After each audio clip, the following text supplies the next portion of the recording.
تو ایک جگہ اللہ نے تعارف کرایا ہے کہ میرے بندوں میں تمہیں بتاؤں کہ میرے بندے کون ہیں. ویسے تو سارے اسی کے بندے ہیں. وما خلقت الجن والانس، انسان جنات سب کو اللہ نے پیدا کیا، لیکن اللہ تعالیٰ فرماتا ہے کہ مجھ سے تعلق جن کا ہے اور جنہیں میں کہہ سکتا ہوں کہ یہ ہیں میرے بندے، تو وہ سورہ فرقان میں ہے صرف 12 باتوں کی. 12 باتیں جس مرد عورت میں ہوں گی اللہ اس پہ مہر لگائے گا کہ میرا ہے. جب میرا ہے تو پھر اللہ تعالیٰ اس کے ساتھ معاملہ خاص کرے گا نا. تو اللہ تعالیٰ کہتا ہے میرے بندو میرا دین تو بہت بڑا ہے. 12 یہ 5 انگلیاں 10 اور یہ 2 12 کہ 12 باتیں اپنے اندر پیدا کر لو تم میرے بنو گے. پھر جو تمہاری طرف ہاتھ اٹھے گا اس سے میں کاٹوں گا، جو پاؤں اٹھے گا اس سے میں توڑوں گا، جو آنکھ اٹھے گی اس سے میں پھوڑوں گا. تو پہلے میرے بنو تو صحیح. وہ کیا ہیں؟ وعباد الرحمن الذین یمشون علی الارض ہونا. پہلی صفت کہ اللہ کہتا ہے میرے بندے کون ہیں؟ کہتا ہے جو زمین پر عاجزی اور تواضع اختیار کرے. اللہ اکبر. زمین جب کسی کو اقتدار مل جاتا ہے تو اکڑ کے چلتا ہے، پیسہ مل جاتا ہے اکڑ کے چلتا ہے، شہرت مل جاتی ہے اکڑ کے چلتا ہے. تو اللہ نے کہا پہلی نشانی کیا ہے؟ عاجزی اختیار کرو. تو کوئی وظیفہ نہیں بتایا، کوئی تسبیح نہیں بتائی، کہا عاجزی اختیار کرو. اپنی حیثیت کو یاد رکھو کہ اول نطفہ ہوں، آخر ایک مردار ہوں، کچھ عرصے کے بعد چند مٹھی مٹی ہوں، اور پھر اللہ مجھے کھڑا کرے گا تو اس دن دیکھا جس کی نیکیاں بڑھیں گی تو وہ عزت دار ہے، جس کی گھٹ گئیں وہ ذلیل و خوار ہے. تو پہلی صفت ہے کہ اللہ کے بندے وہ ہیں جو عاجزی اختیار کرتے ہیں. صرف یہ نہیں کہ زمین پر تواضع سے چلنا، نہیں، وہ پوری زندگی ان کی عاجزی کی ہوتی ہے. سورہ لقمان میں ہے کہ لا تمش فی الارض مرحا، بیٹا اکڑ کے کبھی نہ چلنا. انک لن تخرق الارض ولن تبلغ الجبال طولا، کہ تو نہ تو پہاڑوں سے اوپر قد لے جا سکتا ہے، نہ ایڑی مار کے زمین پھاڑ سکتا ہے. تو ایک میں مختصر بیان کرتا ہوں تواضع. دوسری تواضع سے جڑی ہوئی بات ہے کہ تواضع کا پتہ کب چلے گا؟ وہ دوسری صفت ہے وَإِذَا خَاطَبَهُمُ الْجَاهِلُونَ قَالُوا سَلَامًا. سبحان اللہ. جب ان سے کوئی، یہاں جاہلون سے مراد ان پڑھ نہیں، جاہلون سے مراد ہے زیادتی کرنے والا. وَأَعُوذُ بِكَ مِنْ أَنْ أَجْهَلَ أَوْ يُجْهَلَ عَلَيَّ. یا اللہ میں پناہ چاہتا ہوں کوئی میرے اوپر زیادتی کرے یا میں کسی پر زیادتی کروں. یہاں جہالت سے مراد ہے زیادتی کرنے والا، بدتمیزی کرنے والا. تو وہ کیا کرتے ہیں؟ قالوا سلاما. وہ یہ نہیں کرتے کہ اس سے کتنے لوگ قطع تعلق مراد لیتے، باجی السلام علیکم تو ڈرا ہو رے سا ڈرا ہو رے. تو میرا اللہ یہ نہیں کہہ رہا. میرا اللہ کہہ رہا جب ان سے کوئی غلط گفتگو کرتا ہے، غلط معاملہ کرتا ہے، بدتمیزی کرتا ہے تو وہ آگے تمیز کے ساتھ بات کرتے ہیں. وہ غصے سے بپھر نہیں جاتے، وہ اس کے لہجے میں بات نہیں کرتے، وہ ٹھنڈے مزاج کے ساتھ اللہ اس کے رسول کو سامنے رکھ کر وہ بات کرتے ہیں. 2. تیسری فرمائی والذین یبیتون لربہم سجدا وقیاما. عبادت کو تیسرے نمبر پر لائے کہ میرے بندوں کی تیسری بڑی صفت یہ ہے کہ وہ رات کو اٹھتے ہیں اور مجھے یاد کرتے ہیں. اچھا، اب آج کل سستی کا زمانہ ہے. میرے نبی نے ایک حدیث سنائی تو وہ بہت بڑی خوشخبری ہے آپ کے لیے. جو عشاء کی نماز باجماعت پڑھ لے اور صبح کی نماز باجماعت پڑھ لے تو اس کی رات تہجد میں لکھی جائے گی. قربان جاؤں اپنے نبی کی رحمت پر اور ان کے رحمت للعالمین ہونے پر کہ میرے جیسا جو سر درد کا مریض ہے وہ رات کو نہیں اٹھ سکتا تو عشاء با جماعت پڑھ لے اور فجر با جماعت پڑھ لے، ساری رات عبادت ہے۔ باقی یہ تو ہے یعنی بالکل وہ 33 نمبر والا کام ہے، لیکن ہم پاس لوگوں میں شمار ہیں، اس صفت کے حقدار کہلائیں گے۔ باقی اصل وہ ہیں جو راتوں کو اٹھ کر یاد کرتے ہیں، ایک ہوک سی دل میں اٹھتی ہے، ایک درد جگر میں ہوتا ہے، ہم رات کو اٹھ اٹھ روتے ہیں جب سارا عالم سوتا ہے۔ تو عشق تو ایسی چیز ہے۔ ملحب کلام قد نزخرفہ ان المحبت قلب وہبناہ۔ محبت اسے نہیں کہتے کہ محبوب کو چکنی چپڑی باتیں کو، جی میں قربان جاؤں، میں صدقے جاؤں، میں واری جاؤں، آپ کے بغیر تو جی نہیں سکتا، باتوں سے نہیں کہ محبت ہے دل کو اس کے قدموں پہ نچھاور کر دو۔ بہت خوبصورت بات اللہ نے کی ہے۔ تو جو لوگ ماشاءاللہ راتوں کو اٹھتے ہیں ان کو مبارک ہو، لیکن ہمارے جیسے کمزور بھی اس فضیلت میں ہیں۔ عشاء با جماعت پڑھ لو، فجر با جماعت پڑھ لو، اور پھر اللہ تعالیٰ پہ قربان جائیں کہ ان کی جو ہے نا دعا اللہ تعالیٰ بتاتا ہے،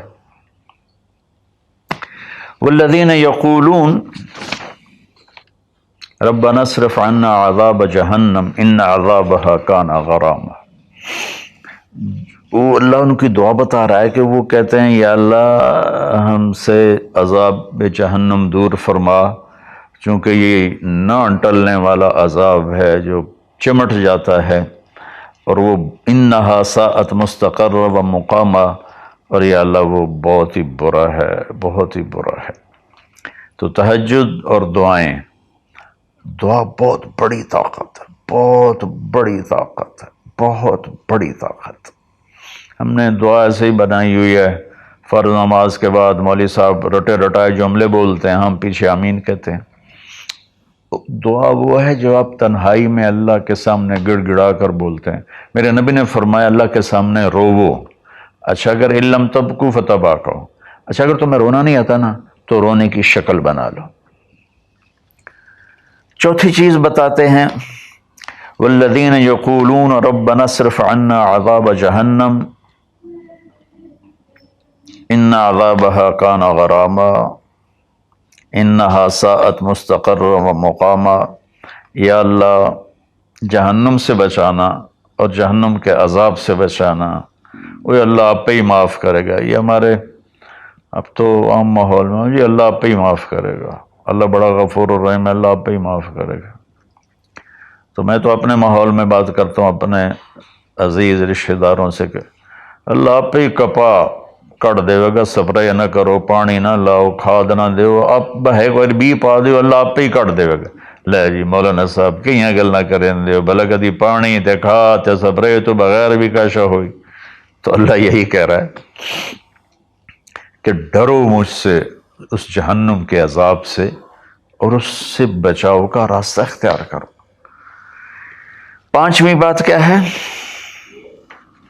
والذین اذا انفقوا لم یسرفوا ولم یقتروا وکان بین ذلک قواما۔ بہت اعلیٰ چیز ہے، معیشت کو، اکانومی کو بہت خوبصورت انداز میں بتایا کہ میرے خاص بندے وہ ہیں، دیکھو اللہ نے دنیا کا بھی بیچ میں ڈالا۔ اللہ والے دنیا کو نہیں دیکھتے، اللہ والے چٹائیوں پہ سوتے ہیں، اللہ والے بادشاہوں سے نہیں ملتے ہیں، اللہ والوں کے پاس جایا جاتا ہے، اللہ والے کسی کے پاس نہیں جاتے ہیں۔ ارے سب سے بڑے اللہ والے تو نبی ہیں، اللہ نے فرعون کے پاس بھیجا موسیٰ علیہ السلام کو، اور کائنات کی افضل ترین ہستی اللہ کے بعد میرے نبی ہیں، ابو جہل کے پاس بھیجا۔ تو یہاں ان کی معیشت کو بتایا جا رہا ہے کہ میرے بندے وہ ہیں جتنا ہم نے ان کو دیا ہے اس سے بڑھ کر خرچ نہیں کرتے۔ قرضے اٹھا لیے، شادی آ گئی، اس پر مجھے ایک بتا رہا تھا ساتھی کہ ایک آدمی نے اپنے بچے کی شادی کی تو 40 لاکھ کی آتش بازی چھوڑی۔ یہ اللہ اس سے منع کر رہا ہے کہ میرے بندے وہ ہیں کہ جو ایسے نام و نام 40 لاکھ روپے کو آگ لگا دی، اس 40 لاکھ روپے پر کتنے غریب بچیوں کی شادیاں ہو جاتی، کتنے مریضوں کا علاج ہو جاتا۔ وَلَمْ يَقْتُرُوا، دوسری بات بھی ہے کہ جتنا دیا ہے اس سے اوپر نہیں جاتے کہ قرضوں میں چلے جائیں، اکانومی برباد ہو گئی۔ اور وَلَمْ يَقْتُرُوا، اور جتنا دیا ہے اس سے کم بھی خرچ نہیں کرتے، کنجوس نہیں ہوتے، بخیل نہیں ہوتے، لالچی نہیں ہوتے۔ یہ چیز بھی اکانومی کو ہٹ کرتی ہے کہ بس جوڑتے جاؤ اور اس کو آگے بڑھاؤ نہیں، اس کو آگے دو نہیں۔ تو اللہ تعالیٰ پہ قربان جاؤں، اس نے خاص طور پر ہمارے معاشرے میں اللہ والا وہ سمجھا جاتا ہے جس کو دنیا کی خبر ہی کوئی نہ ہو، اور اللہ والا وہ ہوتا ہے جو بس مسلح پہ بیٹھا رہتا ہے۔ اور اللہ تعالیٰ یہاں ان کی اکانومی کو بتا رہا ہے کہ وہ کام کرتے ہیں، کاروبار کرتے ہیں، وہ تجارت کرتے ہیں، وہ زراعت کرتے ہیں، وہ حکومت کرتے ہیں۔ ابو بکر سے بڑھ کے اللہ والا کون ہوگا؟ خلفائے اربعہ سے بڑھ کے اللہ والا کون ہوگا؟ تو وہ اپنے خرچ کو بیلنس کرتے ہیں۔ کل پرسوں ہی ایک ساتھی بات کر رہا تھا، اصحاب صفہ تو چٹائیوں پہ بھوکے لیٹے رہتے تھے۔ یہ شروع کی باتیں ہیں۔ عبد الرحمن بن عوف ٹاپ 10 صحابہ میں ہیں، ٹاپ 10 صحابہ میں۔ جب ان کا انتقال ہوا تو ان کی 4 بیویوں کو جو 1/8 ملا وہ 48,000 دینار تھے۔ تو آج کے لحاظ سے وہ 12 ارب روپیہ بنتا ہے۔ جس آدمی کا 1/8 12 ارب ہو تو پورا کتنا ہوگا؟ اور 10,000 بکریاں، 1,000 اونٹ، 1,000 گھوڑے، اور شام، عراق، مصر، حجاز میں زمینیں، جائیدادیں، باغات۔ یہ تو پھر اللہ والی کوئی نہیں، اور اللہ کا نبی کہہ رہا ہے یہ ابو بکر جنتی، عمر جنتی، عثمان جنتی، علی جنتی، طلحہ جنتی، زبیر جنتی، عبد الرحمن بن عوف جنتی، اور ابو عبیدہ بن جراح جنتی، سعد بن ابو وقاص جنتی، اور سعید بن زید جنتی۔ یہ سب بڑے، 4 تو ویسے ہی حکمران ہیں، خلفاء ہیں۔ اور حضرت زبیر کے 1,000 غلام تھے جو ان کی کھیتی باڑی اور تجارت کو سنبھالتے تھے، اور حضرت طلحہ کے امپورٹ ایکسپورٹ کے لیے بحری جہاز چلتے تھے۔ سعد بن ابی وقاص کا وہ مدینے کی جنوب کی طرف وادی عقیق ہے جو آج کے زمانے کا ڈیفنس کہہ لیں، وہاں ان کا سرخ پتھر کے سے بنا ہوا محل تھا۔ تو چونکہ پوری سیرت ہمارے سامنے نہیں تو بس وہ ایک ہی چیز دیکھتے ہیں کہ بس یہ اللہ والے تو پھٹے کپڑے ہوتے ہیں، اللہ والے تو کسی سے ملتے ہی نہیں، اللہ والوں تو ستو پھانک کے زندگی گزار لیتے ہیں۔ جب اللہ نے صحابہ کو مال دیا تو عثمان رضی اللہ تعالی عنہ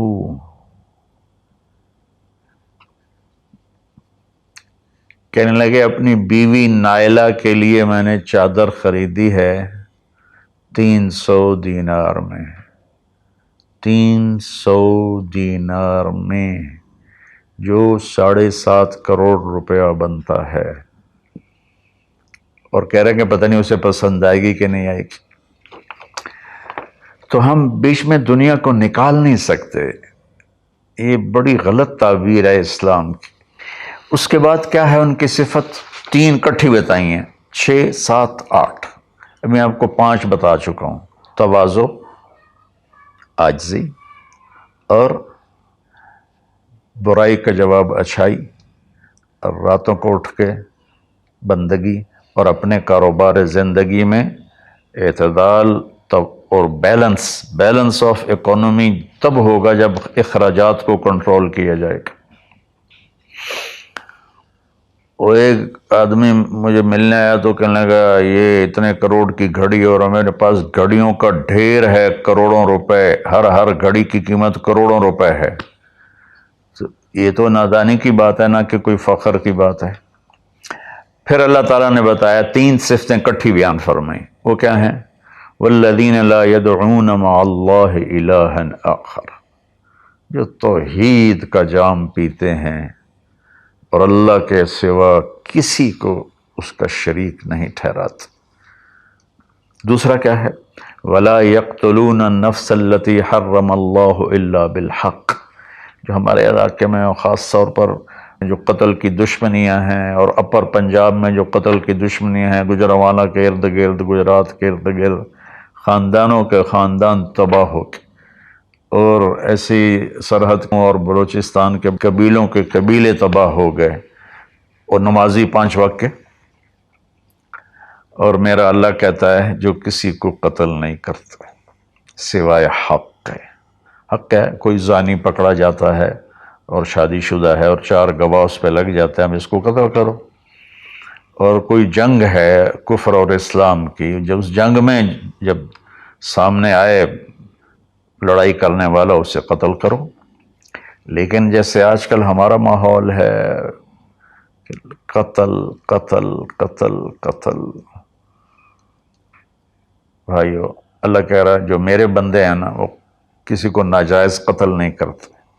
تیسرا کیا فرمایا؟ ولا یزنون، زنا نہیں کرتے۔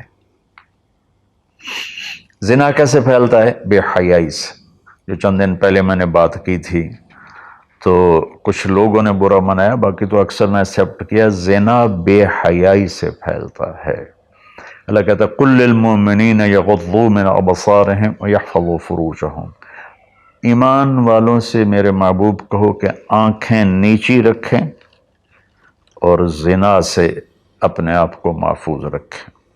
سیم آیت وَقُل لِّلْمُؤْمِنَاتِ يَغْضُضْنَ مِنْ أَبْصَارِهِنَّ وَيَحْفَظْنَ فُرُوجَهُنَّ، اور ایمان والی عورتوں سے کہہ دو کہ اپنی نظریں نیچی رکھیں اور اپنے آپ کو اس فحاشی اور بدکاری سے بچائیں۔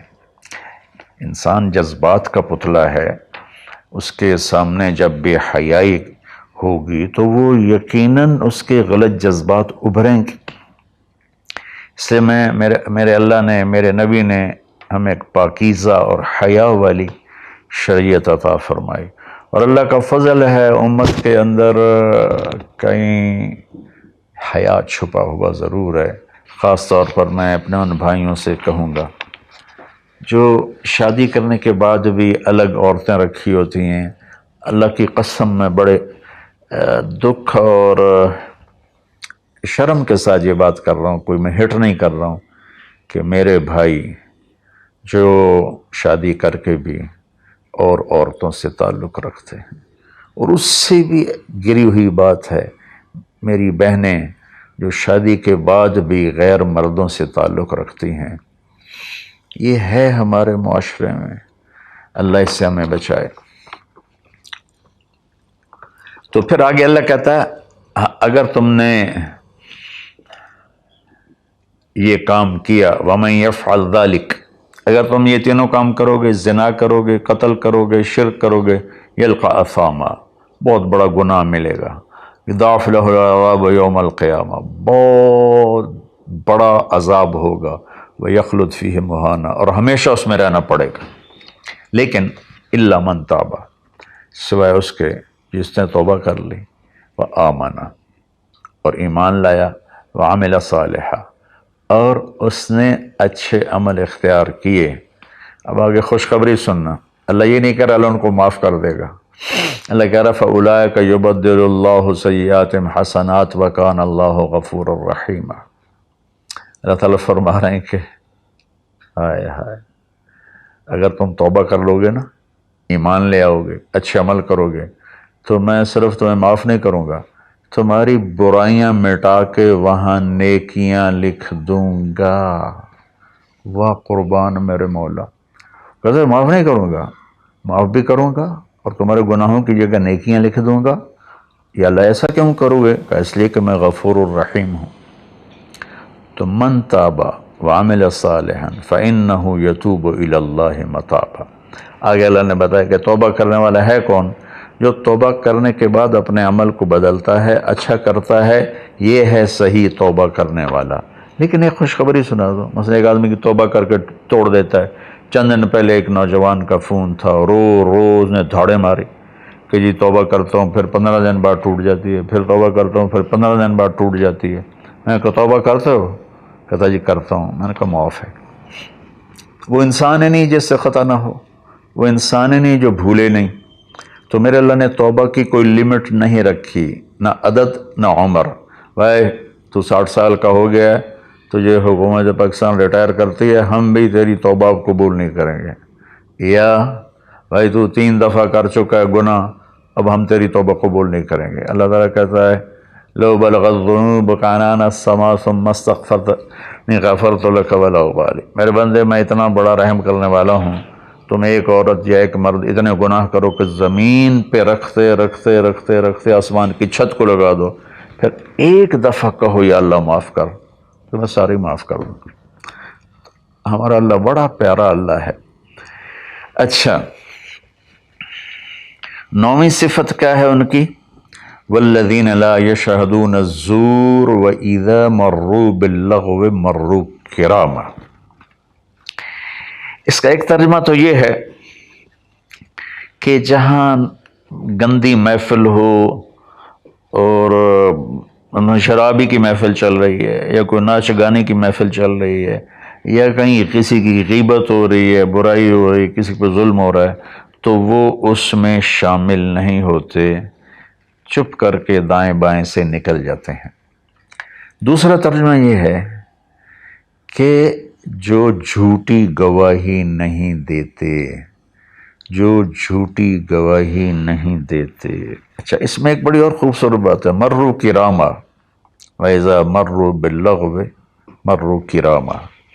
میں دیکھوں گا شراب پی رہے ہیں بچے تو میں کہوں بدبخت، نامراد، ذلیل، کمینے، شرابیں پی رہے ہیں، چرس بیچ رہے ہیں یا چرس پی رہے ہیں، میرا یہ معاملہ ہوگا. لیکن مروا کرام، جب وہ کسی غلط محفل کو دیکھتے ہیں تو عزت کے ساتھ گزر جاتے ہیں، یعنی اپنا دامن بھی بچاتے ہیں، اور جو برائی کر رہے ہوتے ہیں ان کو بھی حقیر نہیں سمجھتے. میں اپنے دیندار طبقے کے سامنے ہاتھ جوڑتا ہوں کہ غلط راہوں پہ چلنے والوں کو حقیر نہ جانیں، ان سے نفرت نہ کریں، ان سے پیار کریں. میرا میں اپنے گاؤں میں ہوں، تلمبا 3 کلومیٹر ہے، 250 طوائفیں ہیں. ان کو صرف بیٹی کہنے پر ان کی زندگی کیا سے کیا ہوگی. وہ کچھ ان کا وظیفہ لگایا تھا تو ان کی زندگی کیا سے کیا ہوگی. تو بھائی کسی کو حقیر نہ جانو، کسی سے نفرت نہ کرو، چاہے کوئی غیر مسلم ہے چاہے کوئی مسلم ہے، لیکن تمہارے عقائد کے خلاف ہے، یہ تمہارا جھگڑا ہے، تمہاری لڑائی ہے، یا وہ زانی ہے، شرابی ہے، جواری ہے، نفرت نہ کرو، نفرت نہ کرو، نفرت نہ کرو. اور 10ویں ہو گئی وَإِذَا مَرُّوا بِاللَّغْوِ مَرُّوا كِرَامًا، کہ وَالَّذِينَ إِذَا ذُكِّرُوا بِآيَاتِ رَبِّهِمْ لَمْ يَخِرُّوا عَلَيْهَا صُمًّا وَعُمْيَانًا. جب ان کے سامنے اللہ کی بات آتی ہے تو سننے سے انکار نہیں کرتے، یعنی آنکھیں بند نہیں کرتے، کان بند نہیں کرتے، کہ جیسے اندھے اور بہرے پر چیز پیش کرو تو اسے پتہ نہیں لگے گا. تو میرا اللہ کہہ رہا ہے کہ جب ان کے سامنے میری بات آتی ہے، میرا قرآن آتا ہے، میرے نبی کا فرمان آتا ہے، تو اندھے بہرے نہیں ہوتے بلکہ غور کر کے سنتے ہیں، غور کر کے سنتے ہیں. تو اللہ ایک ان کی صفت یہ بتا رہے ہیں کہ وہ اللہ کا کلام سنتے ہیں تو تاثر لیتے ہیں اور اپنے آپ کو بدلتے ہیں، اور اپنے گناہوں پر باقی نہیں رہتے بلکہ اپنے آپ کو توبہ کرتے ہیں اللہ کے سامنے. پھر جب توبہ ٹوٹ جائے پھر رو دھو کے توبہ کرتے ہیں. 11. 12ویں صفت کیا ہے؟ سبحان اللہ. واہ جی واہ. اللہ والوں کو تو بیوی بچوں کی بھی پرواہ نہیں ہوتی. اللہ والوں کے گھروں میں تو فاقے ہوتے ہیں. اب یہ اللہ والوں کی بات بتا رہا ہوں. والذین یقولون ربنا هب لنا من ازواجنا وذریاتنا قرۃ اعین وجعلنا للمتقین اماما. سبحان اللہ. جو کہتے ہیں یا اللہ ہمیں ہمارے ازواج یعنی بیویاں، ہماری اولادیں ایسی دے جو آنکھوں کی ٹھنڈک بن جائیں، اور ہمیں متقین کا سردار بنا، امام بنا. اپنی وجاہت مانگتے ہیں، وجاہت۔ اچھا، حب، وہبا، آتا، اعطا، تین لفظ ہیں دینے کے، آتا دیا، اعطا دیا، وہبا دیا، لیکن تینوں کے مطلب الگ الگ ہیں۔ آتا کہ میں نے آپ کو ایک چیز دی، قلم دیا، لیکن آپ کو مالک نہیں بنایا، واپس لے سکتے بھائی واپس کرو۔ آتا، میں آپ کو گاڑی دیتا ہوں تو میں آتا کا مطلب ہے کہ میں واپس نہیں لوں گا، یہ تمہاری پکی ملک ہو گئی۔ وہبا، میں تمہیں وہ چیز دوں گا جو تیرے خواب و خیال میں بھی نہیں ہوگی، تیرے تصور سے بھی بالا تر ہوگی۔ کیا مانگتے ہیں اللہ والے؟ یا اللہ میری بیوی ایسی ہو، اتنی اچھی ہو کہ میرے تصور سے بھی بالا تر ہو، میری اولاد ایسی ہو، اتنی نیک ہو، اتنی صلاحیت والے ہوں کہ میرے تصور سے بھی بالا تر ہوں۔ اللہ ہمیں یہ دعا سکھا رہا ہے، یہ نہیں کہا کہ مانگو آتے نہ، کہہ رہا ہے حب لنا، یا اللہ ہمارے گمان سے بھی اوپر کر کے بیوی اور بچے دے، اور ہمیں دنیا میں وجاہت دے، عزت دے۔ اس کا مانگنا انسانی حقوق میں شامل ہے۔ ہاں، ایسی وجاہت اور ایسی شہرت جس کے پیچھے شیطانی کام ہو وہ حرام ہے، ورنہ عزت نفس تو ہر انسان کو پیاری ہے۔ اور پھر اللہ تعالیٰ کہتا ہے قرۃ اعین، آنکھیں ٹھنڈی ہو جائیں۔ اس سے بڑی تعبیر پورے کلام عرب میں نہیں ہے اندر کی خوشی کی، آنکھیں ٹھنڈی ہو جانا۔ اس کا الٹا محاورہ ہے، اسقط اللہ عینک، اللہ تیری آنکھیں گرم کرے، یعنی تجھے تکلیف دیکھنی پڑے، اللہ تیری آنکھیں ٹھنڈی کرے، یعنی تمہیں سکھ دیکھو، تم سکھ دیکھو۔ اور پھر آگے اللہ تعالیٰ کیا کہتا ہے؟ اولئک یجزون الغرفۃ بما صبروا، یہ ہیں وہ جن کو صبر کے بدلے جنت کے بڑے گھر ملیں گے۔ وَيُلَقَّوْنَ فِيهَا تَحِيَّةً وَالسَّلَامًا، جس میں گاڈ آف آنر ان کو پیش کیا جائے گا، سلام کیا جائے گا۔ خالدین فیہا، اس میں ہمیشہ رہیں گے۔ حسنت مستقرا و مقاما، جو ہمیشہ کے لیے خوبصورت رہے گا، اس کا حسن بڑھتا رہے گا، اور تمہارا بھی قیام کبھی نہ ختم ہوگا۔ میری بات تھوڑی لمبی ہو گئی، معافی چاہتا ہوں، لیکن میرے دوستو اللہ کے واسطے جو کام کرو اللہ کے بندے بن کے کرو۔ سیاست کرنی ہے اللہ کے بندے بن کے کرو، تجارت کرنی ہے اللہ کے بندے بن کے کرو، ملازمت کرنی ہے اللہ کے بندے بن کے کرو، زراعت کرنی ہے اللہ کے بندے بن کے کرو۔ اللہ تعالیٰ مجھے بھی ان 12 صفات کا عمل کرنے والا بنائے اور آپ کو بھی۔ السلام علیکم۔